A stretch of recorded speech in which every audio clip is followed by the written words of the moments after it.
Adilabad Armoor railway line సాధించేంత వరకు పోరాటాన్ని ఎట్టి పరిస్థితుల్లో ఆపేది లేదని కేంద్ర రాష్ట్ర ప్రభుత్వాలు స్పందించేంత వరకు ఉద్యమిస్తామని రైల్వే లైన్ సాధన సమితి జిల్లా కన్వీనర్ నారాయణ యాదవ్ పేర్కొన్నారు. ఆదిలాబాద్ జిల్లా కేంద్రంలోని ఆర్ఎండ్బి అతిథి గృహం వద్ద సాధన సమితి ఆధ్వర్యంలో చేపడుతున్న రిలే నిరాహార దీక్షలు కొనసాగుతున్నాయి.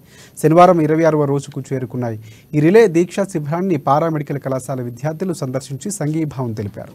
సభ్యులకు తమ సంపూర్ణ మద్దతును ప్రకటించారు. కేంద్ర ప్రభుత్వం మొండి వైఖరి వసించాలంటూ నినాదాలతో హోరెత్తించారు. విద్య, ఉద్యోగం, ఉపాధి, ఆదిలాబాద్ వెనుకబాటుకు సంబంధించి ఎమ్మెల్యే పాయల్ శంకర్ అసెంబ్లీలో ప్రస్తావించడం హర్షణీయమని చెప్పారు. దీన్ని స్వాగతిస్తున్నామని అన్నారు.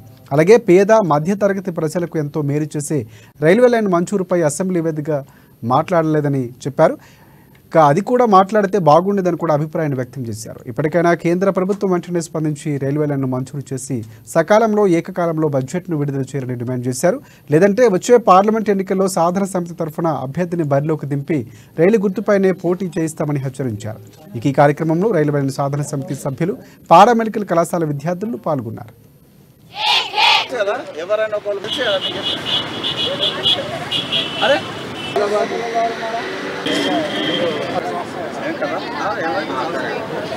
ఈరోజు 26వ రోజు ఫారం మెడికల్ స్టూడెంట్స్ అందరూ వచ్చి మాకు సంఘీభావం తెలిపినందుకు వాళ్లకు ధన్యవాదాలు.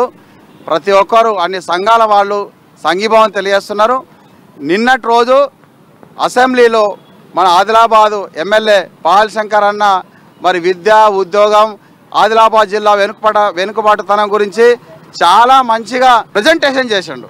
దానికి ధన్యవాదాలు చెప్తున్నాం. కానీ ఆదిలాబాద్ ఆర్మూర్ రైల్వే లైన్కు సంబంధించినటువంటి 26 రోజులకు సంబంధించినటువంటి పోరాటాన్ని రాష్ట్ర శాసనసభ దృష్టికి తీసుకెళ్తే ఇంకా బాగుంటుండే.